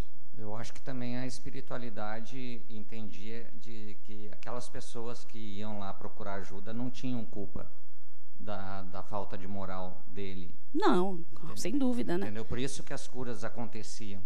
Se utilizavam dele como instrumento de cura, quem, né? Quem ia procurar ajuda não tinha culpa. E ele, mais cedo ou mais tarde, ia pagar por aquilo. Ele está pagando já, né? Mais cedo ou mais tarde, isso é um tipo de coisa que você não consegue, né? Botar embaixo dos panos muito tempo, né? E aqui, só para a gente relembrar, 2052, bom. Os tipos de mediunidade, né? Aqui nós temos, aqui eu falei de efeitos físicos, que é aquele tipo de mediunidade onde os médiuns são capazes de produzir efeitos de materiais ostensivos, no sentido movimentos de corpos, ruídos, voz direta e cura. Porque a cura, todo mundo consegue presenciar uma pessoa que foi curada, né? Eu cheguei com um problema lá, um médium de cura fez o tratamento e eu fiquei curada. Todo mundo está vendo que eu fiquei curada, né? Está comprovado, inclusive, vamos dizer assim, fisicamente, né, através da medicina, que você está curado. Então, todo mundo viu. Então, é considerado também um efeito físico. É uma combinação dos fluidos do médium e do espírito comunicante, alterando as condições do ambiente, influindo nas propriedades físicas da matéria. O que é esses fluidos? O espírito desencarnado, na forma perispiritual dele, não tem como atuar sobre a matéria bruta. Ele não consegue. Tanto que ele atravessa a parede, né? A matéria não é um impedimento para ele. Ele atravessa, ele passa, ele transporta. Então, ele não consegue movimentar isso. Para que ele consiga movimentar, ele precisa desses fluidos. E tem um fluido que é utilizado para os fenômenos de efeitos físicos. Alguém sabe que fluido é esse? O ectoplasma. Esse ectoplasma é um fluido que todos nós temos, produzido pelo nosso corpo a nível celular, certo? E que os espíritos se utilizam desse fluido. Então, o médium de efeito físico produz isso numa abundância muito grande. Por isso que nem todo médium consegue, né, produzir efeitos físicos. Você tem que ter uma doação de fluidos muito grande. Então, o espírito se utiliza desse fluido, combina com os dele, combina com os fluidos também do ambiente, porque esses fluidos são produzidos por animais, né, por plantas. E aí, através disso, ele consegue manipular a matéria. Então, vamos lá. Quando alguém está levitando e todo mundo está vendo, parece que a pessoa está voando, né? Não tem nada, né? Mas, na realidade, existe sim esse ectoplasma, esses fluidos que são combinados, que estão elevando a pessoa. Só que a gente não consegue ver esses fluidos. O objeto, quando ele se movimenta, né? O espírito ele consegue movimentar esse objeto, levantar o objeto, jogar o objeto, através dessa combinação de fluidos. Aí ele consegue atuar. Pode falar. É só uma dúvida, porque eu tive conhecimento de que tem certos médiuns que conseguem dar... A gente consegue enxergar, sim, o ectoplasma deles. Sim, sim. Né? Isso é verdade mesmo, né? Sim, conseguem, porque são médiuns de evidência, que conseguem ver essa outra vibração a gente, de matéria. Normal, aqui ele vai sair, o fluido, a gente vai enxergar. Que sai, como se fosse aqueles... Tem equipamentos também que conseguem... De um X-Men, né? Tem um equipamento, tem equipamentos também. Se você pegar as experiências aqui, ó, por exemplo, o pessoal conseguiu fotografar, né, através de equipamentos aí, o ectoplasma. Aí você tem Peixotinho, né, que foi um grande do médium, né? E aí tá os fluidos, que normalmente esse ectoplasma ele é liberado pelos orifícios, né? Nariz, ouvido, né? Foi um termo criado por Charles Richer, né? É uma substância, ó, de propriedades químicas semelhantes à do corpo físico, de onde provém. Apresentam-se de forma viscosa, esbranquiçada, quase transparente, com reflexos leitosos. É evanescente à luz, quer dizer, a luz é essa aqui. Por exemplo, se tiver aqui um médium doando esse ectoplasma, se eu acender essa luz, ela dissipa. Ela não... Tem que ter todo um preparo, uma luz diferenciada para que ela não desapareça. É considerado a base dos efeitos mediúnicos chamados físicos, pois através dele os espíritos podem atuar sobre a matéria. Então, é uma matéria extremamente plástica, profundamente sensível às nossas criações mentais, certo? Porque justamente ela é mais maleável. Lembra que a gente viu fluidos? É que os fluidos são mais maleáveis. Então, a gente precisa do ectoplasma para isso. Essa é a materialização do espírito de Kate King, que William Crookes, né, pesquisou várias vezes, tirou fotos, mediu, pesou, né, e ele presenciava esses efeitos de materialização, certo? É um processo de condensação de ectoplasma, possibilitando a visibilidade física e, às vezes, a consistência material aos espíritos animais desencarnados, certo? Então, essa é a materialização. É por isso que a gente consegue ver, né, o espírito, tocar, tudo em função, o perispírito, né, em função dessa, que ele se utiliza desse ectoplasma, né, para se tornar visível. Isso você vê em Zimmer, mas depois eu vou mostrar. Outra, transporte. Você transportar um objeto de lugar, né?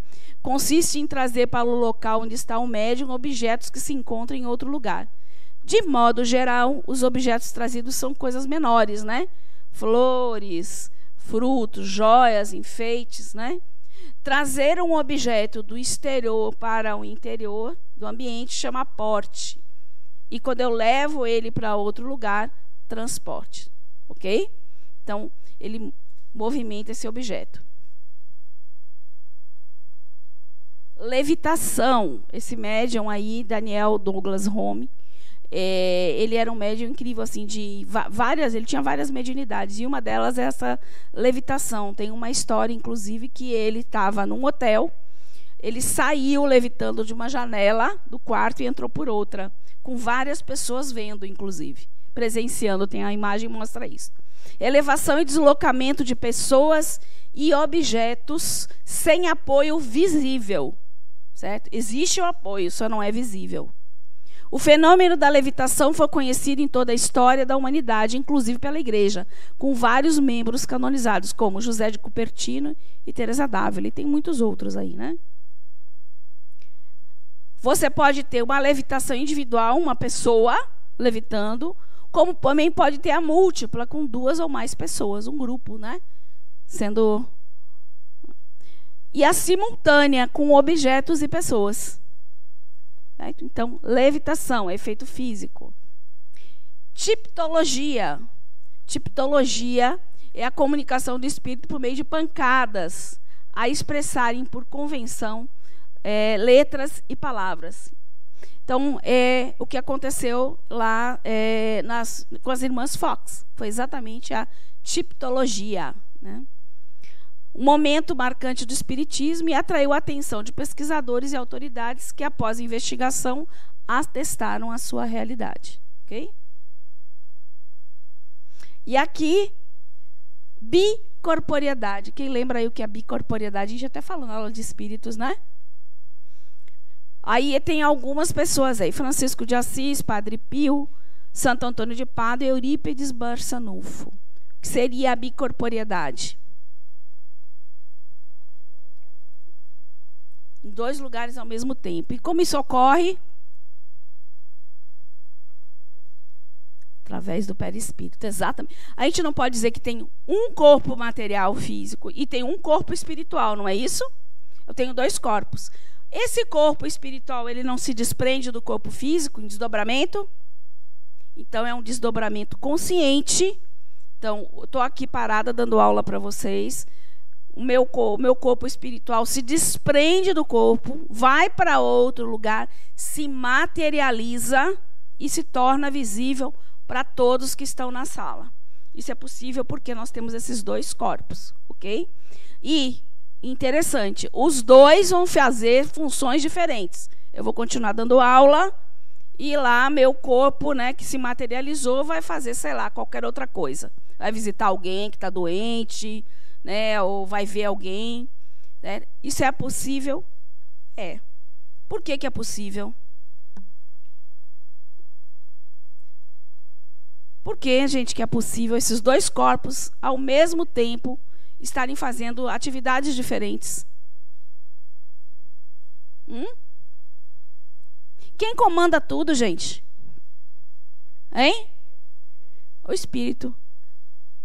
Ele é que comanda, ele vai comandar todos esses corpos da gente. Então ele pode comandar simultaneamente. Um está fazendo uma coisa, outro está fazendo outra. Qual é o princípio disso? Eu acho que eu até falei na aula de espíritos. Eu não sei quem é que estava na aula de espíritos da reposição. Princípio, vamos lá. Eu levanto de manhã, eu até citei um filme que é Encontro Marcado. Quem viu Encontro Marcado? Encontro Marcado era aquela história da morte, né? Que vem com Brad Pitt, né? Que era uma morte linda pra caramba, né? Por sinal, bem novinho ele estava.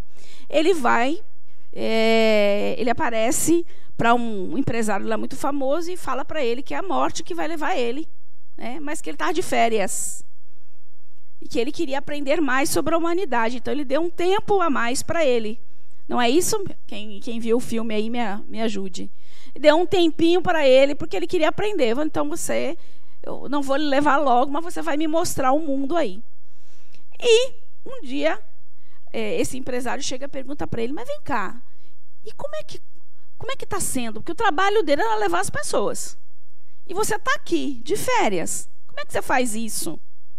Aí ele chega e fala o seguinte, de manhã, quando você levanta e vai fazer a barba, quando você está fazendo a barba, você não está pensando em todas as coisas que você vai fazer no dia, tomando decisões. Você não está fazendo isso? Estou. Então você não está só fazendo a barba. Pois é, o princípio é o mesmo, né? Aí eu me lembrei que é bem esse princípio. Então o Espírito é capaz de demandar, né, para os seus corpos funções diferentes. E o faz. Porque a gente já viu que cada corpo nosso, mental, né? O duplo etérico, o corpo astral, o corpo mental, todos eles são comandados pelo Espírito simultaneamente, né? Em vibrações diferentes. A gente já não viu isso? Então, é esse o princípio, ok? Tudo certinho? Posso seguir? Não vou repetir, não vou ler, né? Então, é estar tangível, né? Ter os dois corpos e ele se tornar tangível em outro lugar, tá? E aí, mais uma vez, ele ocorre devido às propriedades do perispírito, porque a gente viu que ele tem inúmeras possibilidades, inúmeras funções, inclusive nós, enquanto encarnados, nos utilizamos dela, tá certo? Delas. Eurípides Barçanufo estava dando uma aula e fazendo um parto ao mesmo tempo. Alguém já ouviu essa história? Ele continuou dando a aula dele e fez o parto. Voz direta, manifestação oral direta do espírito, dispensando o aparelho vocal do médium ou de qualquer dos presentes. Então ele não precisou de um médium para falar. Você ouve a voz dele, ele fala. É um efeito físico, se todo mundo ouvir a voz dele. Se só meia dúzia ouvir, não é mediúnico, né? E é um efeito inteligente, está passando pela mente apenas dos médiuns mais ostensivos, né? Que tem audiência, ok? Então, aqui não, você vai ouvir a voz. Escrita direta ou pneumatografia. Ele vai escrever, né? Sem utilizar a mão do médium. Então, você vai ver um papel e uma canetinha andando, escrevendo sozinha, né? É um efeito físico. Transfiguração, que é o que você falou. O que é a transfiguração? Transfiguração é o seguinte: o médium está ali dando uma comunicação do espírito e o espírito transpõe o perispírito dele, né? Se torna mais visível, né? Como se ele estivesse sobrepondo, né? O perispírito dele assim. E aí o que você passa a ver é o perispírito do espírito e não o médium em si. Então Divaldo, por exemplo, tem isso, com Joana de Ângeles, né? Tem horas que você olha assim, você vê que existe uma diferença. Então, é um fenômeno caracterizado pela transformação da aparência do médium durante o transe. Na transfiguração da aparência, temos um fato mediúnico, quando o espírito sobrepõe o próprio perispírito sobre o perispírito do médium, possibilitando, através do corpo físico, modelar a aparência que ele deseja, né? A aparência que ele quer. Mas então ele não tomou o corpo nem nada, ele simplesmente sobrepôs ali, né, perispírito, e se fez visível.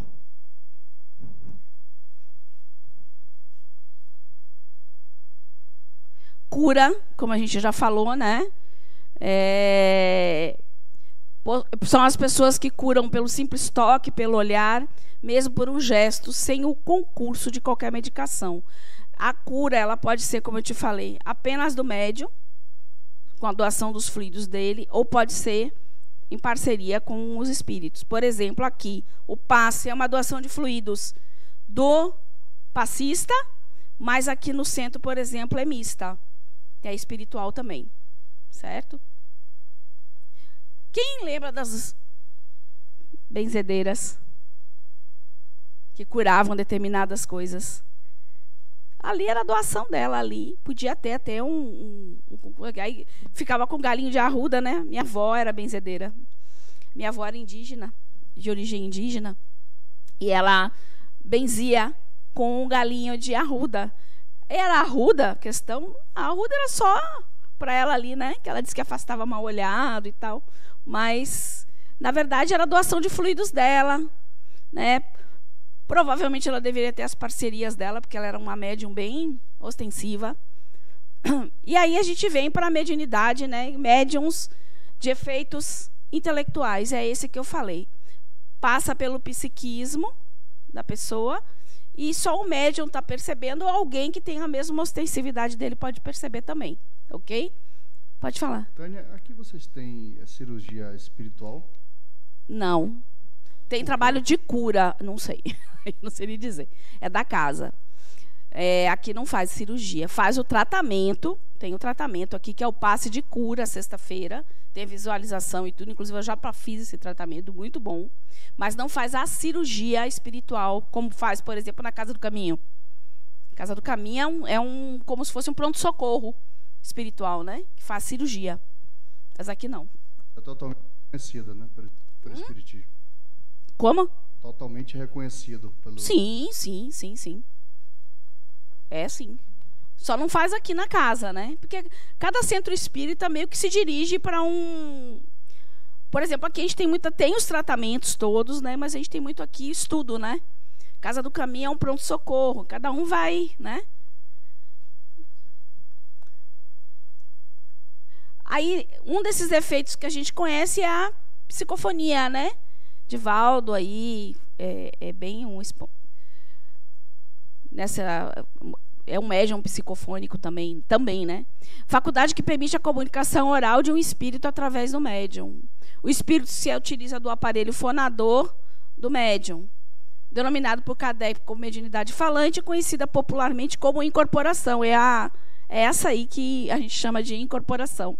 Falsa ideia de que o comunicante penetra no corpo do médium, que na verdade não ocorre. Essa comunicação é mental, ok? Essa aqui também, psicografia.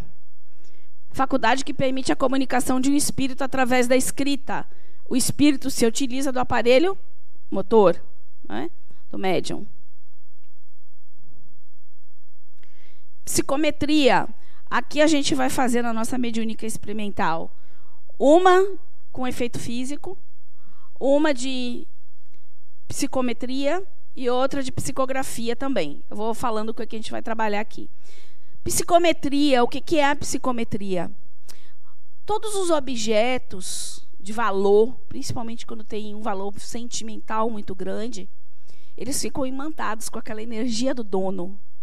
E tem médiums que têm a capacidade de perceber, através desses objetos, o sentimento. Uns chegam a conseguir contar a história, né? Então, eles conseguem perceber, tanto nos ambientes como nos objetos, né? Então, a gente vai fazer também assim, a psicometria aqui, na mediúnica experimental. Sabe onde é que é muito usado isso? Nos Estados Unidos. Né? Nas investigações. Nunca ouviram falar? Médiums sendo utilizados. Nos Estados Unidos, o estudo da reencarnação, mediunidade, é muito maior do que aqui. E vai muito para uma área científica. Então, são médiuns que são utilizados nas investigações de psicometria para tentar, às vezes, localizar um corpo a partir do toque de um objeto, tentar ver qual o sentimento, ver o que aconteceu. É utilizado.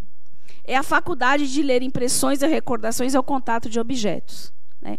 A Ian Zimmerman, nesse livro aí que eu vou mostrar para vocês, lá num texto, diz que eles constataram que, colocando na fronte de algumas pessoas um objeto qualquer, essas conseguiam descrever a sua história, detalhando fatos e circunstâncias a ele relacionados, desde ambientes a cenas ligadas à sua existência em diversas épocas, até o caráter que tiveram em seu poder.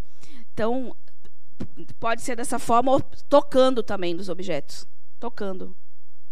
Às vezes não precisa tocar, basta olhar. Essa aqui é bem conhecida, né? A pictografia. Que a gente também vai ter aqui um trabalho de psicopictografia aqui, certo? A psicopictografia é justamente essa mediunidade que o médium produz obras de arte, pintura, né? A gente tem aqui Medrado, que faz, né, que produz essas pinturas, né? E ela tem uma característica muito interessante. Alguém sabe? Alguém já viu uma pintura mediúnica? Já viu fazendo uma pintura mediúnica? Pois é. O que lhe chamou a atenção na pintura mediúnica? A rapidez. É minutos para produzir um quadro que pintores já deram o depoimento que com aquela técnica ele jamais conseguiria produzir aquela tela naquele tempo, que seria impossível para ele, né? Tem uma outra característica legal também. Qual é? Quando ele está pintando ali, está produzindo. Oi? Porque o instrumento, o pé, a mão pode ser utilizado. Gente, eles começam a colocar tinta, tinta, tinta, tinta. Você acha assim, se fosse eu fazendo aquilo, virava um borrão, uma coisa só. E as tintas, as cores vão indo e não se misturam e parece que vão indo para o lugar. É uma coisa muito interessante de ver a pintura. Alguém tem ideia do porquê que isso acontece? Por que ele consegue pintar tão rápido? Por que as cores não se misturam todos? Ali mesmo está mostrando um bocado de tinta, toda misturadinha ali, né? E por que na hora da tela produz um quadro tão certinho? Oi? Alguém tem uma ideia? Não tem ideia? Porque esse quadro já está pronto. Ele já está plasmado no plano espiritual. Ele já existe. Então, é como se as tintas já soubessem o caminho certinho. Então, e outra coisa muito interessante na pintura é que ela demora muito para secar. Já ouviram falar? Ela leva dias, às vezes, para secar. E eu fiquei pensando, intrigada, por que será que isso acontece? Aí eu pensei, poxa, se ele é plasmado no plano espiritual, ele tem uma vibração diferente, né? Uma frequência diferente. Então, será que isso também não interfere na secagem das tintas? Precisa levar mais tempo, né? Para poder secar. A psicopictura é a aptidão mediúnica que faculta a produção de pinturas e desenhos. Uma das características é a velocidade de produção.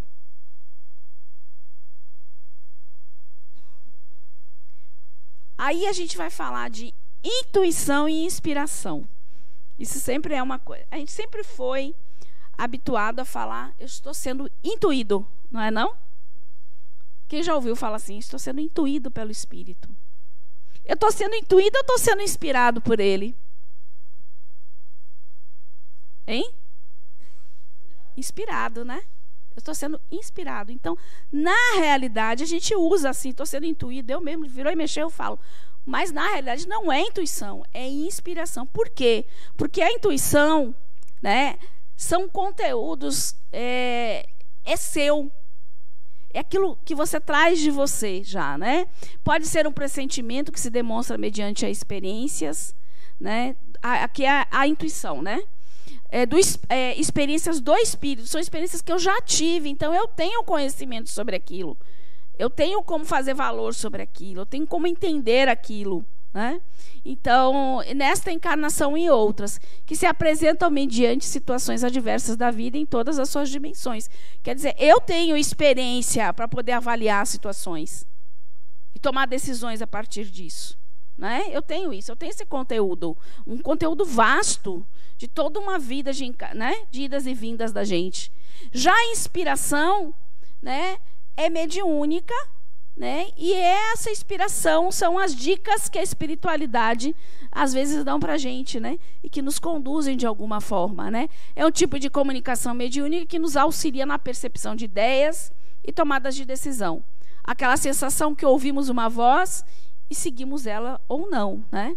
Mas é possível ter a percepção que a ideia não é inteiramente sua.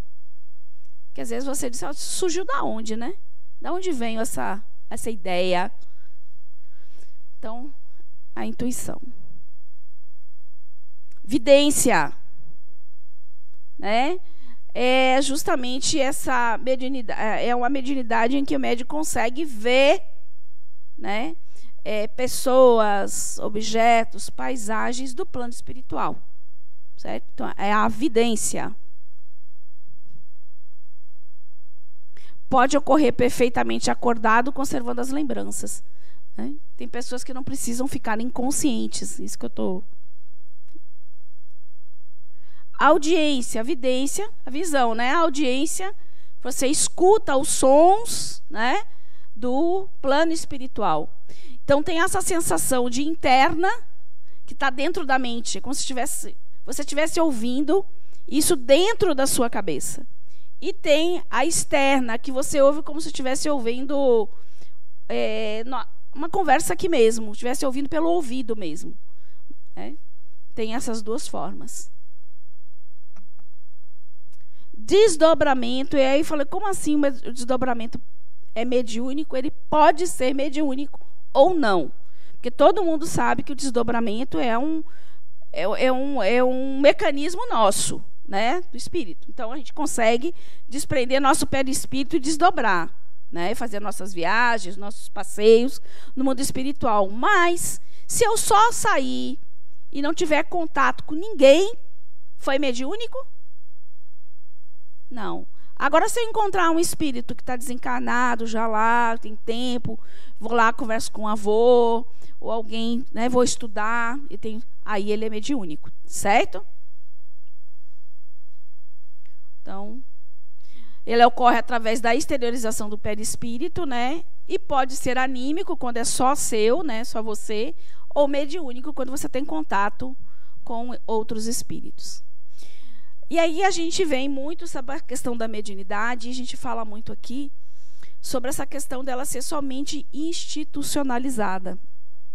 Na verdade, se é uma ferramenta do espírito, que a gente nasce com ela, será que eu consigo desligar a mediunidade quando eu sair daqui? Eu sou médium. Eu consigo pegar aqui um botãozinho e dizer, bom, agora eu vou sair daqui durante o dia, eu não vou ser médium. Eu consigo fazer isso? Não. E aí, como lidar com essa mediunidade no dia a dia? Como me utilizar dessa mediunidade ao meu favor? É possível, né? A mediunidade faz parte de nossa vida cotidiana e pode ser percebida no trabalho, quando temos ideias e soluções que surgem de forma repentina, e a gente pode estar sendo inspirado numa hora dessa. Na premonição materna, que sente quando um filho está em apuros, né? Mãe sabe bem o que é isso. É uma conexão incrível. No sentimento que não devemos fazer determinadas coisas ou ir a determinados locais. Né? Quem nunca teve algo buzinando no ouvido, não vá, não faça. Né? Na percepção da energia em ambientes e pessoas. Certo? Na criança que brinca com seu amigo imaginário. Na conexão, quando pensamos em pessoas distantes que nos retornam quase que imediatamente. Num abraço que traz conforto e bem-estar, eu digo que tem abraço que é um verdadeiro passe, né? Tem pessoas que quando você abraça, te transportam para outro lugar, né? E você tem um bem-estar imenso. No artista que pinta um quadro, compõe uma música, escreve uma peça de teatro ou modela sua própria escultura. O tempo inteiro, em todas as áreas, a gente está sendo inspirado, né? Então, o que a gente traz aqui, eu vou passar aqui rapidinho, que eu acho que dá tempo, que para a gente naturalizar esse processo, primeiro, a gente precisa se apropriar e entender que ele existe, que ele é nosso, que me pertence, né? Eu preciso conhecer, estudar, entender o que acontece, certo? E praticar. É possível desenvolver a mediunidade? Com a prática, né? Prática e conhecimento. E aí fica só para a gente pensar em mediunidade e naturalização. Mediunidade não é mística, sagrada, mágica e nem sobrenatural. Sua prática é racional, equilibrada, fruto da persistência e da continuidade, estudando, praticando, sendo persistente. Mediunidade não é exclusiva de algumas pessoas. É uma capacidade, faculdade do espírito que se aperfeiçoa pelo exercício ao longo das diversas existências. Mediunidade não é dom, não é graça, não é castigo ou punição. É uma aquisição evolutiva, é um sentido que permite ao espírito a percepção de outras realidades existenciais além dos sentidos físicos. Mediunidade não faz milagres, não concede poderes especiais, não é fonte de todo conhecimento. Os espíritos encarnados e desencarnados envolvidos no processo mediúnico só conhecem alguma coisa na medida de suas experiências e suas vivências. Se os espíritos são pessoas que desencarnam, né? São pessoas como nós, então elas vão ter um conhecimento a mais do nosso à medida que elas realmente aprenderam alguma coisa a mais. Mas não são entidades, né, sagradas, né? A mediunidade não deve ser restrita ao uso institucional ou caritativo, deve ser aplicada na vida de forma geral nas diversas atividades do cotidiano. Mediunidade não deve ser de domínio do Estado nem da religião, evitando sua discriminação e exclusão, retomando seu caráter humano, natural, sendo aplicada de forma ampla. Né? Então, para a gente pensar, só para refletir, né, sobre a mediunidade, nesse processo de naturalização. E aqui são as referências, certo? O Livro dos Espíritos, Livro dos Médiuns, né? O Voo do Espírito. Esse livrinho aqui que é fantástico, que eu trouxe. Teoria da Mediunidade. É um livro bem pequenininho, tá? Tudo que você quiser aqui sobre mediunidade tem. É como se fosse um dicionário aqui. É muito bacana. Eu recomendo esse livro. Eu gosto de trazer ele porque ele traz, assim, você vai ver que isso que eu trouxe é uma pequena parte, muito pequena. Tem muito mais sobre mediunidade, muitos tipos de mediunidade. Conhecendo o Espiritismo, Psicologia e Mediunidade, né, e os sites que a gente tirou de palestras muito interessantes sobre o assunto, ok? É isso, finalizamos. Muito obrigada.